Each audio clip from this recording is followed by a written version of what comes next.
Live 89.5, your island, your station. And a very good afternoon, Phuket. This is Nick Anthony, and this is Going Green, show number 86. Hope you're having a fantastic Saturday. I'm going to talk this afternoon in the first hour principally about some big picture items that have come across our screens this week, in particular on climate change and some of the impacts that climate change is having. I know it's getting talked about a lot more, and it's been a topic of discussion on this show over the last 2 years. Many new information continues to come to light about both the CO2 concentrations, the rate of change of sea level rise, and all sorts of sideline impacts that changing temperatures in particular are having, and we'll be talking about some of those, such as the potential extinction in the US of things like chili, chocolate, coffee, and surfing. But firstly, let's look at what's happening in Ecuador overnight. And unfortunately, it's some not very good news. Ecuador has in fact approved the Yasuni National Park oil drilling. It's right on the edge of the Amazon rainforest over there in western Latin America. Ecuador had in fact set up a pioneering conservation plan in the Amazon that attempted to raise funds from the international community instead of drilling for oil in what is a pristine corner of this Yasuni National Park. The collapse overnight of this initiative is a devastating blow for activists who've been trying to save one of the world's most biodiverse regions from development and pollution. It also kills climate campaigners' hopes that Ecuador could, in fact, provide a model for other nations to resist the lure of oil money and leave fossil fuels under the ground. The president of Ecuador, Rafael Correa, blamed the failure on the lack of foreign support after a trust fund set up to manage the initiative received only $13 million in deposits, another $300 million of commitments, but still a tiny fraction of the $3.6 billion goal. The world has failed us, says Correa in a televised address on Thursday evening. I've signed the executive decree for the liquidation of the Yasuni ITT Trust Fund, and with this, ended the initiative. The president said the decision was one of the most difficult he had been forced to make since taking office, but preparations for a U-turn have long been underway, and exploration is likely to begin within weeks. Korea has said that it would actually affect less than 1% of the park, but the termination of the conservation initiative has stirred up fury among environmentalists and is likely to upset the population at large. Polls show that between 78% and 90% of Ecuadorians are opposed to drilling in this sensitive region. Kelly Swing, who's one of the founders of the Tepini Research Center in Yasuni, said the area affected by drilling could be 20 or 30 times more than the government has claimed once access roads are factored in. A new road is the death knell to any wilderness area, no matter where it is in the world. Ecuador had won international praise in recent years for its seemingly progressive environmental policies, including the world's first constitution that recognized the rights of nature and the ITT initiative, which was widely seen as one of the boldest and most innovative approaches to conservation in the world. But the government is increasingly beholden to energy firms, and in particular to China, which has extended generous loans to Ecuador, backed by oil sales. The initiative for the park was set up in 2007 after drilling firms discovered 800 million barrels of crude oil under the region of the Yasuni National Park. This is an area of the Amazon that contains more species in 1 hectare than all the wildlife in North America. Horrified at the environmental and climate implications, the country's energy minister at the time, Alberto Acosta, drew up an alternative proposal. The initiative promised to leave the oil in the ground, thereby preventing more than 400 million tons of carbon dioxide from going into the atmosphere. If half the $7.2 billion value of the reserve could be raised by the international community by 2023, then they agreed that they would not develop it. Money was not given directly to the Ecuadorian government, but administered by a UNDP program working with a board made up of indigenous peoples, local communities, academics, and others. They'd line up hydroelectric and solar projects as well as social programs for funding. The news appears to have taken the UNDP program by surprise. The Yasuni website is still taking donations for the initiative. It was hailed as idealistic, and there were several problems, including Korea being accused of environmental extortion. Others were skeptical about what would happen to donations if the program collapsed. Whilst individuals such as Bo Derek, Leo DiCaprio, Edward Norton, and Al Gore, as well as many members of the British public, made generous donations, government-level response was weak. Italy wrote off $51 million of external debt as a contribution. Germany offered $50 million in technical assistance. And Chile, Colombia, Georgia, and Turkey donated token amounts. Belgium, Brazil, France, Lebanon, Indonesia, Turkey, Spain, and Qatar also promised donations, with those pledges, as I said before, totaling $300 million US. Oil companies have quietly been preparing for the abandonment of this initiative, whilst Ecuador has pushed ahead with development of Extraction Block 31, which sits right on the edge of the national park. If Korea wins, the ITT initiative will be dropped. He's preparing to blame rich nations for not giving enough to make it work. Korea has debts to pay. Ecuador is unable to access finance on international markets. Instead, it has sold more oil and borrowed more from China, both of which add to the impetus to exploit fossil fuels in the Amazon. Although pragmatic, the announcement is a blow to efforts to find alternative funding models for climate change policies and wildlife conservation in the face of increasing pressure from mining companies and farmers. Animal populations across the planet are 30% smaller now than in 1970. In tropical regions such as Ecuador, the rate of decline is almost double the global average. Stay tuned. This is Nick Anthony. We're talking about climate change this afternoon, and I'll be back with a comment and a letter written to President Obama that says that encouraging tar sands development is not acting on a climate change. Nick Anthony, Going Green, show number 86, back in just a moment. The 80s, 90s, noughties and now. It's Phuket's Live 89.5. Nick Anthony back here with Going Green, show number 86. Let's take a look at, firstly, a letter that was written to President Obama this week, who is calling for a reduction in the use of tar sands, in particular in the U.S., as it's going to have a massive impact on climate change. Just as we heard with Ecuador, they're releasing a massive oil deposit that had been tried to be kept off the market, is now going to be developed. We're trying to get the world, and indeed the world is slowly moving towards a low-carbon base, but with things such as Ecuador, oil fields being developed, tar sands in America, the current limits and expectations of holding climate change to indeed where they are today are looking increasingly less and less likely. The letter starts off, Dear President Obama, Dr. James Hansen's latest dire warning is that we are on the verge of crossing the point of no return, triggering runaway global warming that would last for centuries, making much of the planet uninhabitable by humans. He asks, humanity stands at a fork in the road. As conventional oil and gas are depleted, will we move to carbon-free energy and efficiency, or to unconventional fossil fuels and coal? One of these unconventional fossil fuels currently experiencing a production boom is tar sands extraction.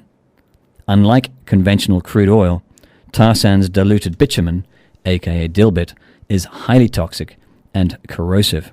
Yet paradoxically, it is exempt from being taxed for payments into the Oil Spill Liability Trust Fund. TransCanada, who is building the Keystone XL pipeline, is deceitfully describing it as simply a crude oil pipeline, without going into the details. And they're not alone. President Obama has also passed off the southern segment of Keystone XL, now 90% complete, as a pipeline simply transporting oil. Judging by the multitude of tar sands pipelines that are already sneaking and leaking into American soil without raising much of an eyebrow, it seems that the fate of humanity and our planet has in fact been determined. The longer we let our elected officials continue recklessly allowing or encouraging development of all fossil fuels, the slimmer our chances of regaining control of the climate change death spiral. Many heads are still buried in the sand, ignoring the dangers of human-made climate change and the extensive damage it has already inflicted on our planet. Yet it is already too late for half solutions. By now, all top climate scientists and educators have stated that the only one remaining solution is a drastic one. We need a dramatic shift off carbon-based fuel, coal, oil, and also gas. And we need at this point a crash diet, said Bill McKibben. Likewise, according to Hansen, a rapid phase-out of fossil fuel emissions is paramount to limiting global warming to a maximum of 2, but just 1 degree Celsius. Urgently needed is a wartime-like worldwide mobilization to transform rapidly from our fossil fuel-reliant past and present to a clean energy future. Viable zero-carbon plans are already available in the USA, in the UK, and in Australia. The question is whether we will have the courage to act before it's too late. Such are the recent words of President Obama, ever more striking considering that the world's most powerful leader has not shown much of this desperately needed courage in either his actions on tackling climate change or indeed even on his words. As Dr. Jill Stein noted, you can't give your child an all-of-the-above diet with toxic lead and arsenic and think that adding some spinach and blueberries is going to make it okay. Likewise, reducing carbon pollution from coal does not make fracking, tar sands oil, deep water and Arctic drilling okay. The climate is spiraling into runaway warming. Obama's promotion of cheap, dirty fossil fuels makes coal regulations just window dressing on a disastrous policy. To those who applauded the president's big climate speech, which you recall a couple of weeks ago, the comment has been simply that after all, this is the same president that fast-tracked the southern segment of the Keystone XL pipeline to pump toxic tar sands through to our homes. It's also the same president that's added enough new oil and gas pipelines to circle the earth. He's directed his administration to open up millions of acres for gas and oil exploration across 23 different states. He's quadrupled the number of operating rigs to a record high. He's launched a catastrophic Arctic drilling strategy. He secretly negotiated the harmful Trans-Pacific Partnership and proudly declared, as long as I'm president, we're going to keep on encouraging oil development and infrastructure. In light of the above, it's unfortunate and perhaps not surprising that our baby drill president and his administration have also turned a blind eye to the rapid expansion of tar sands mining and pipelining in the US, allowing repeat offenders such as Enbridge, Exxon, BP, with the worst crude oil and tar sands dilbit spills on their hands, to continue expanding their operations.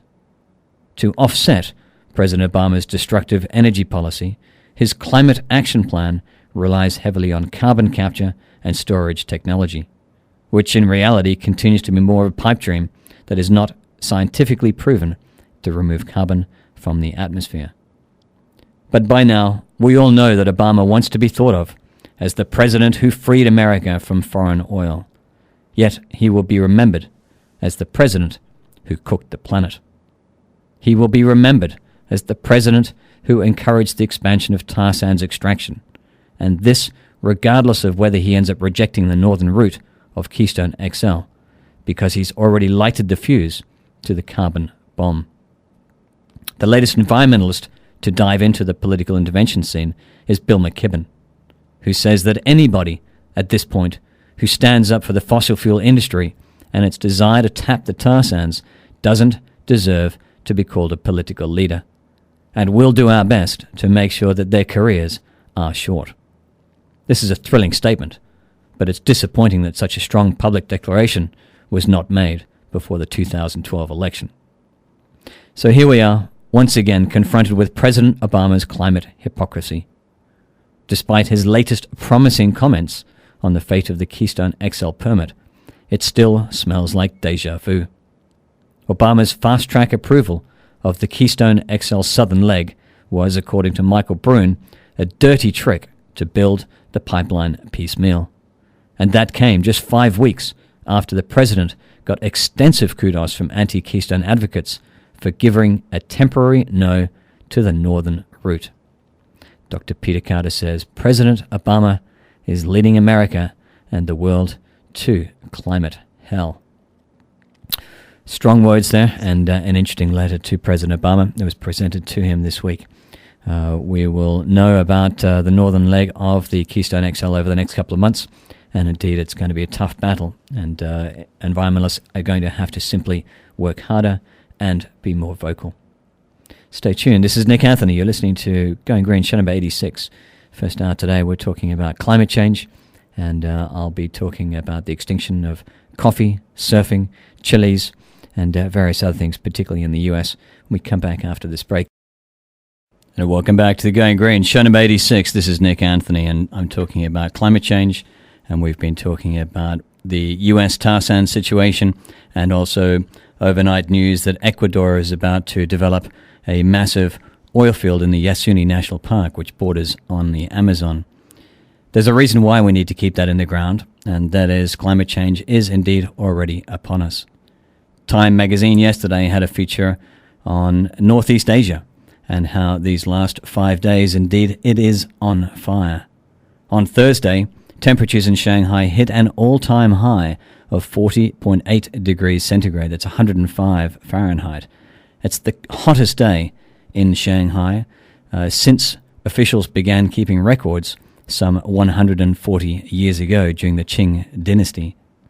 On August the 12th, the heat reached 105 Fahrenheit, even slightly higher, that's 41 degrees centigrade, in the southern Japanese city of Shimanto. That is the hottest temperature ever recorded in Japan. In South Korea, hundreds of people have been hospitalized because of heat stroke, even as the government was forced to cut off air conditioning in public buildings because of fears of a power shortage. As heat waves go, it's a tsunami, similar to the brutally hot weather that Europe singed 10 years ago, and the contribution to deaths in Europe during that period was over 30,000 people. It's also a glimpse of a blazingly hot future. We know that temperatures will generally rise as the globe warms thanks to increased greenhouse gas emissions. But as a new study published in Environmental Research Letters shows, the sort of scorching heat waves currently baking Northeast Asia are likely to become more frequent and more severe in the decades to come. And that's going to happen no matter what we do about carbon emissions in the near future. There are some very uncomfortable summers on the horizon. The study by researchers in the Potsdam Institute for Climate Impact Research in Germany used climate models to project how heat extremes would change over the next century. The scientists found that the extreme heat waves, like the one that baked much of the US in 2012, when the country had its warmest year on record, are projected to cover double the amount of land globally by 2020 and quadruple that territory by 2040. The most severe heat waves, so-called 5 sigma events, because they would involve temperatures that are 5 standard deviations above the norm, would go from essentially non-existent today to covering about 3% of the globe by 2040. The researchers point out that those heat waves will increase in frequency and intensity until 2040, even if the international community manages to reduce greenhouse gas emissions, which, it should be pointed out, we're currently not doing.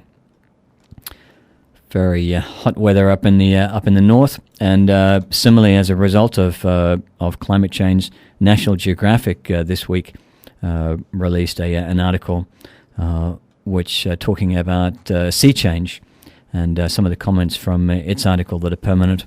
That unless we do change the course dramatically in the coming years, carbon emissions will create a world utterly different in its very geography from the one which our species evolved. With business as usual, the concentration of carbon dioxide in the atmosphere will reach around 1,000 parts per million by the end of this century. Well, that, of course, is a concentration that we haven't seen since the early Eocene epoch, which is 50 million years ago, when the planet was completely ice-free. According to the U.S. Geological Survey, sea level on an iceless Earth would be as much as 216 feet higher than it is today. It might take thousands of years and more than 1,000 parts per million to create such a world, but if we burn all the fossil fuels, we will get there. No matter how much we reduce our greenhouse gas emissions, we're already locked in to at least several feet of sea level rise, and perhaps several dozens of feet as the planet slowly adjusts to the amount of carbon that's in the atmosphere already. A recent Dutch study predicted the Netherlands could engineer solutions at a manageable cost to a rise of as much as 5 meters or 16 feet. Poorer countries will struggle to adapt to much less. At different times and in different places, engineering solutions will no longer suffice. Then the retreat from the coast will begin, and in some places there will be no higher ground to retreat to. By the next century, if not sooner, large numbers of people will have to abandon coastal areas in places such as Florida. Some researchers fear a flood tide of climate change refugees. From the Bahamas to Bangladesh and a major amount of Florida will all have to move, and we may have to move at the same time. We're going to see civil unrest, war, and you just wonder how or if civilization will function during such a process. How thin are the threads that hold it all together? We can't comprehend this. We think Miami has always been here and will always be here. How do you get people to realize that Miami or London will in fact not always be there? What will New York look like in 200 years? Klaus Jacob, the Columbia geophysicist, sees downtown Manhattan as a kind of Venice, subject to periodic flooding, perhaps with canals and yellow water cabs. Much of the city's population, he says, will gather on high ground and in the other boroughs. High ground will become expensive. Waterfront will become cheap. But among New Yorkers, as among the rest of us, the idea that the sea is going to rise a lot hasn't really sunk in. Of the thousands of people in New York State whose homes were badly damaged or destroyed by Sandy's surge, only 10 to 15% are expected to accept the state's offer to buy them out of their homes at pre-storm valuations. The rest plan to rebuild. Pretty much says it all. This is Nick Anthony. Stay tuned. We're talking on Going Green, show number 86. And welcome back. Nick Anthony here, Going Green, show number 86. We've been talking about climate change this afternoon, and I'll wrap up that discussion with a couple of comments out of the press. One here out of the Guardian newspaper talking about cargo ships sailing from Asia to Europe. And of course that happens all of the time. Well, a few days ago, one left the Chinese port of Dalian in the north and did something unusual. Instead of turning south, the Yongsheng went north. If all goes well, the ship will cross icy Arctic waters and reach Rotterdam in 35 days. The normal route through the Suez Canal takes 48 days. How is this possible? Is it a good idea? And what does it mean for the global economy? Well, explorers have been seeking shorter routes between Asia and Europe for centuries. That's how Columbus found the New World. Northerly routes are more difficult, of course. Ice and ships do not get along well, and the ice usually wins. A few ships, usually icebreakers, manage to get through the two northerly routes when conditions are right. You might be familiar with the Northwest Passage over Alaska, Canada, and Greenland. Well, a similar Northeast Passage extends from the Bering Straits along the Siberian coast and into the North Atlantic near the Russian port of Murmansk. The Yongsheng will be the first Chinese commercial vessel to take this route, with its final destination as Rotterdam in the Netherlands. The other water route from China to Rotterdam is not only much longer, but it also includes contested waters in the South China Sea, the narrow straits of the Malacca, and Somali pirates in the Indian Ocean. Icebergs or pirates, take your pick. The Arctic ice cap has receded enough in the last few years to allow ships through both northern passages. Now the trail is open for commercial ships, at least in the summer months. The shorter journey saves more time, the fuel savings are far more important, and the geopolitical implications could be even greater. Vladimir Putin's Russia, of course, controls the waters north of Siberia. So this will also be a power play. Well, when people talk about climate impacts, the images that usually come to mind are broiling heat waves, drought-parched creek beds, dangerous storm surges, and the slowly but surely rising sea. These things can seem distant and unlikely to affect most people's day-to-day lives. But there's growing evidence that the reality of climate change will strike close to home. This is a list of some things compiled in the US that will be negatively affected by climate change that may not immediately come to mind when someone says the greenhouse effect. Firstly, let's talk about beer. Indeed it is, or it used to be one of my favorite topics. Well, in fact, climate change endangers clean water, quality barley, and ample hops. A study from 2009 suggested the quality of Saaz hops from the Czech Republic has been falling since 1954 due to warmer temperatures. And this is true for hops growing regions across Europe. Smaller brewers like Colorado's New Belgium Brewing Company understand the seriousness of the problem, as the company's sustainability director said that if you drink beer now, the issue of climate change is impacting you right now. Craft brewers, the emphasis there is on craft. We make something, and it's a deeply agricultural product. Let's take a look at coffee. Up to 25 million coffee growers worldwide and billions of drinkers face threats due to increasing temperatures and a climate change-charged deadly fungus. Arabica, the most consumed coffee species, and my favorite, and something that's grown here in northern Thailand, could go extinct in the wild in 70 years, according to a study by London's Royal Botanic Gardens. This is particularly important because most coffee plantations around the world that use Arabica from limited genetic stock, while the wild Arabic strain is genetically diverse, which is essential to the coffee industry's long-term sustainability. So Arabica coffee there, threatened by climate change. This is going to hit close to home, including the Thais that are listening this afternoon. Chili, you did hear it correct, chili growers that have traditionally grown peppers in certain places will need new areas to be cultivated in order to remain resilient in a changing climate. The chiltepin in southern Arizona has recently faced a scarcity due to drought. Tabasco sauce may provide an example of a pathway to resiliency. Though much of the sauce is still made on Avery Island in Louisiana, the McElhenney family that originated the sauce became concerned about having all their eggs in one basket. During Hurricane Rita, the floodwaters came to the foot of their factory. So even though all the salt that is used to mash the peppers for the sauce is mined on the island, and all seed peppers are grown there, the company has sought out other places in Latin America to grow the peppers to ensure that the sauce will still sit on millions of tables if extreme weather or floodwaters endanger Avery Island. Chocolate. Indeed, one of my favorite topics. In 2011, a report found that between 2030 and 2050, a warming planet will seriously cut land normally suitable for cocoa production. Cocoa, which is the primary ingredient of chocolate, is a heat-sensitive plant, and a small increase in temperature would cause yields to drop and prices to soar. Even though cocoa could be planted in cooler areas to adapt to warming, the net impact to the $9 billion cocoa industry will be severe. We've talked a lot about fishing and climate change. Well, in fact, freshwater and saltwater fish are impacted by climate change as warmer temperatures, drought, flood, and ocean acidification all combine to make life difficult for the swimming vertebrates. Fly fishing is changing drastically as ecosystems shift and populations wane. Overfishing is often the problem for fishes on the open sea, but as the oceans warm, normal fishing habitats that are shifted away from the equator. Warm water fish that are usually seen in the Mediterranean, for example, have now been spotted off the coast of England.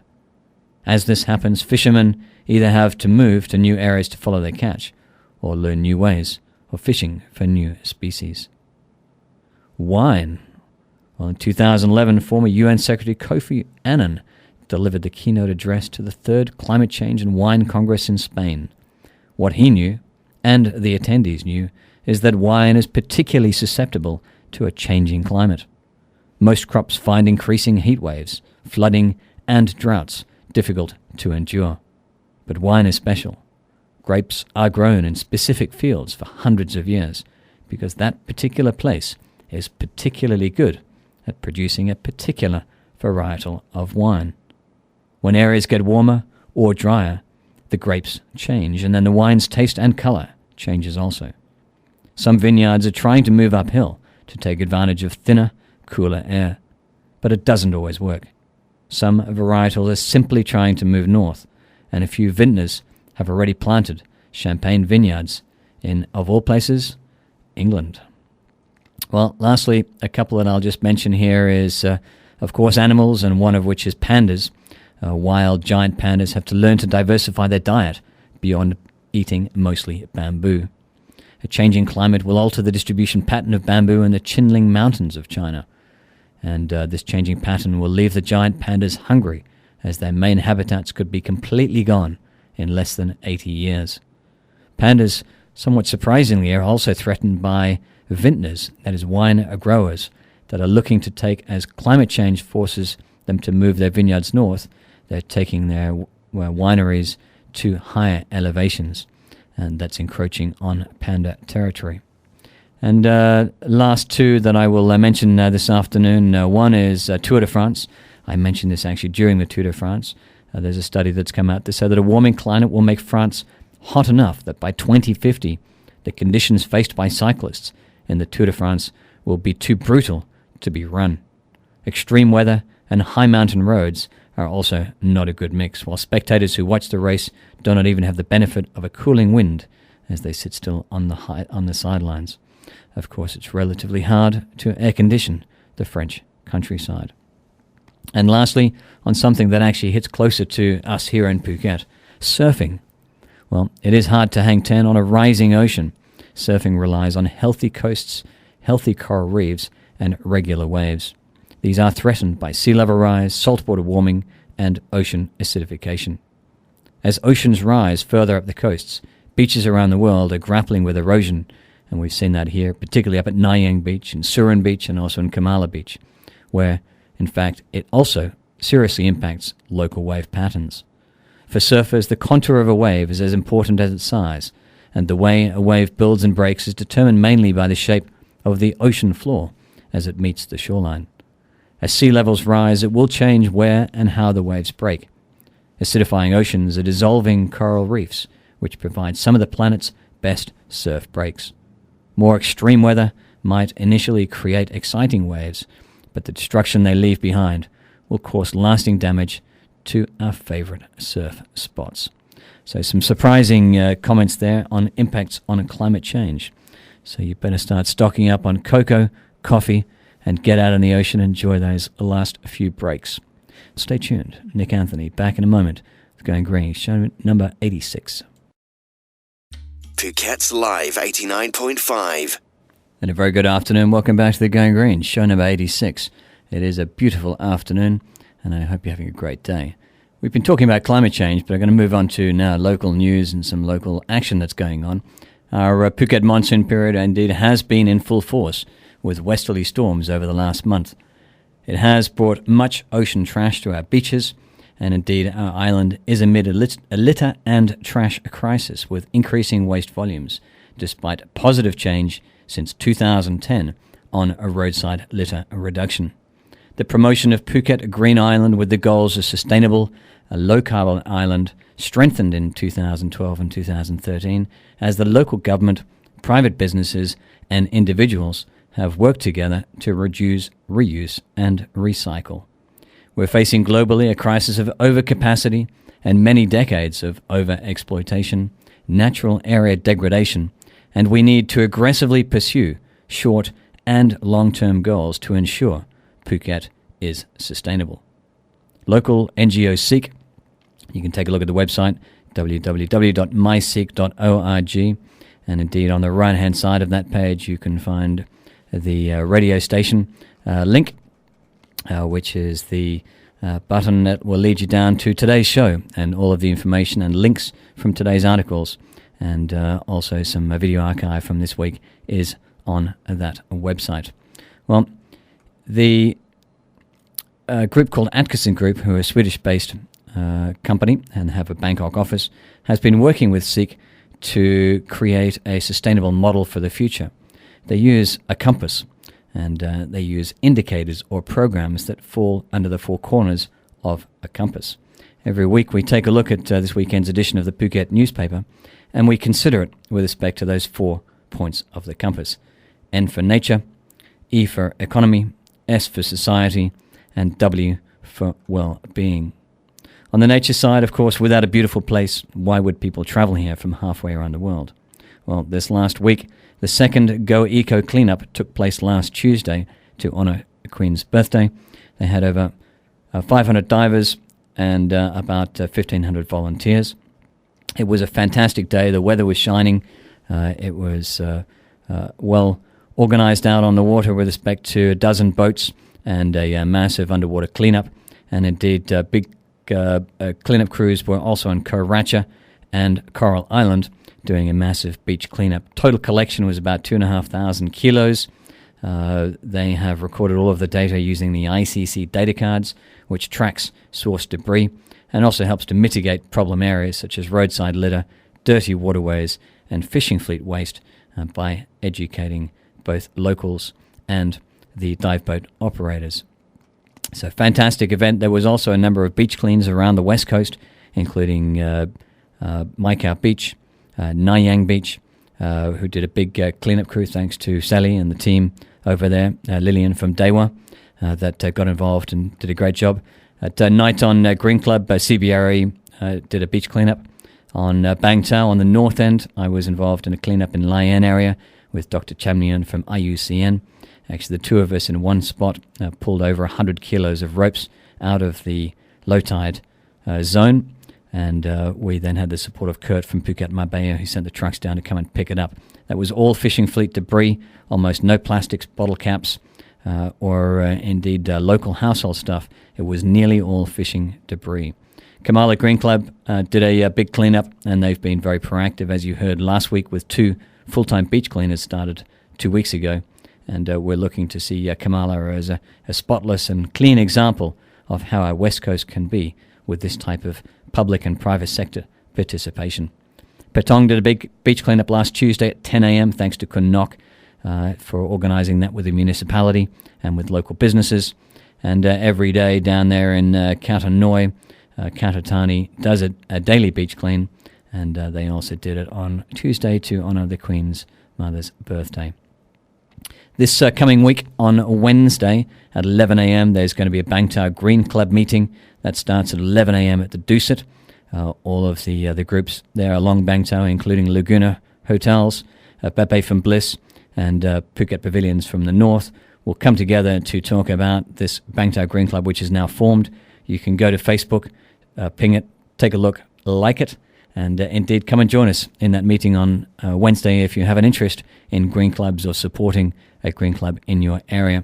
At 12 o'clock, after that, we'll then take an hour review of Dusit's recent new EarthCheck program that they've just put in place. EarthCheck is a green classification system, and they've worked very hard to reduce energy, reduce waste, increase communication, and generally be better corporate citizens. And that's been recognised by EarthCheck, of which they're only the 3rd hotel now on Phuket to get such an accolade. So well done to Dusit. And at midday on Wednesday, we'll take a walk around Dusit for an hour and take a look at why they got their silver award. In news, local news, you've heard on the news from Nick Jackman just now that Phuket officials have seized a large amount of illegally felled timber. That's here in Talang, and that happened on August the 15th. It's over a kilometre into the forest, where officials came across 3 sites with stumps of mature trees and a total of about 100 large pieces of cut timber. So good news there. They are pushing. That's actually agar wood is the type of tree that they've been taking down, and it's an aromatic tree which sells for large amounts of money. On the society side, on page 7 in this weekend's edition of the Phuket News, which you can buy on newsstands for 20 baht, I recommend you go out and grab yourself a copy. Lots of great news, great information. And on page 7, there is information about the annual Portor Festival, which is the Red Turtle Festival. It starts on August the 23rd. It runs until 4th of September, and it's also known as the Chinese Hungry Ghost Festival. There will be 2 parades, One is on the 23rd, which is next week. Let me just double check what day that is for you. The 23rd is on Thursday. That's on Friday the 23rd. And that will be starting from the Fresh Market at 11:30 a.m. next Friday. And then on the following 30th, which is Thursday, a week on Thursday, there'll be another parade starting at 5:30 p.m. from the Queen Syndicate Park, and that goes into Phuket town. Red turtle cakes will be a feature. They're a symbol of good luck, fortune, and long life, something we all need. And lastly, on local news, taking a look at well-being, in page 5 is a good article there about Crix Luther, who did join us on the show a couple of weeks ago. Indeed, soldiers are wanted to join Crix with his Clean the Beach boot camp. You can join him every Saturday at 10 a.m. at Nine Heart Beach. There's an hour exercise and then an hour beach cleaning. So it's the Clean the Beach boot camp down in Nine Heart Beach, 10 a.m. on Saturdays. Otherwise, you can go to Facebook now and you can follow the Green Nayang Group, the Night On Green Club, Bangta Green Club, Kamalek Green Club, and Katanoi Green Club, all on Facebook. All got information about their beach cleaning efforts, and you want to get involved in the local community, get it going in your area. The other areas, Surin, Patong, Kata, Coron, and the southern part of Phuket are very close to launching their own Facebook pages and their own green clubs, which will then give us effective green clubs going from the bridge all the way down to Rawai and Chalong. That will be a fantastic effort by green clubs here on Phuket, and a fantastic effort to support our local government in ensuring that our island is clean and our island is green. Stay tuned. Live 89.5, your island, your station. Feel good. Nick Anthony back here with Going Green, show number 86. That was Crowded House there with Better Be Home Soon.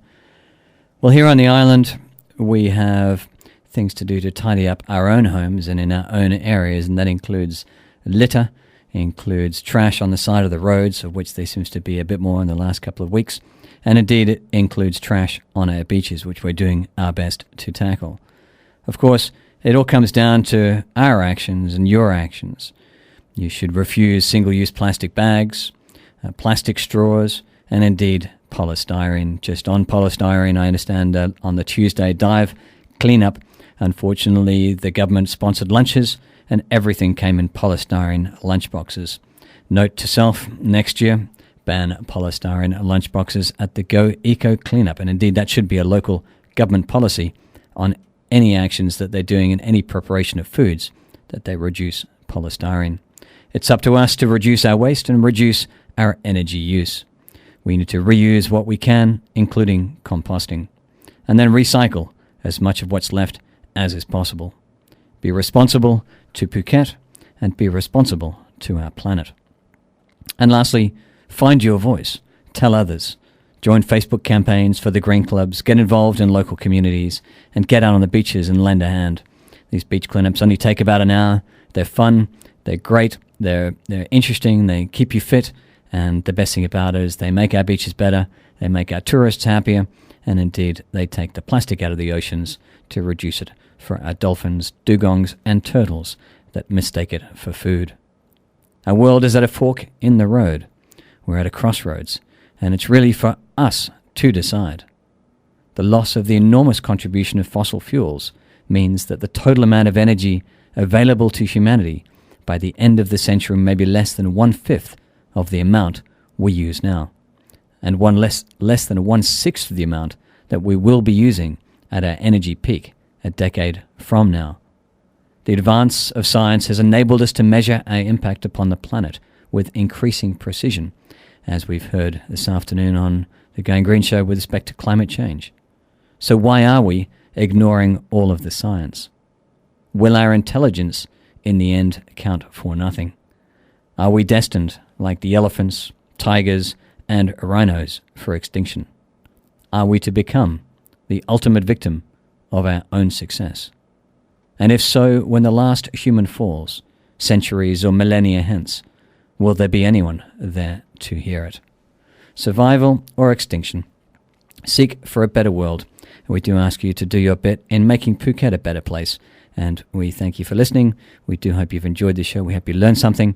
And indeed, it's all about local action. So this week, make a little pledge to yourself to be a bit more active, get out there and help the community.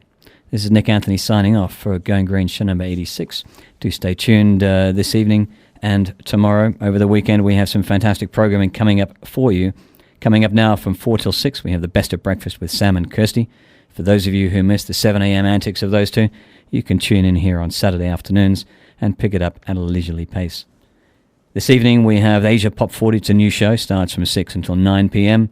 And then we have Saturday Night Fever running from 9 till 12. Tomorrow in the morning, we have non-stop music taking you through till 9 a.m. When we then have a repeat of the Asia Pop 40 from 9 till 12.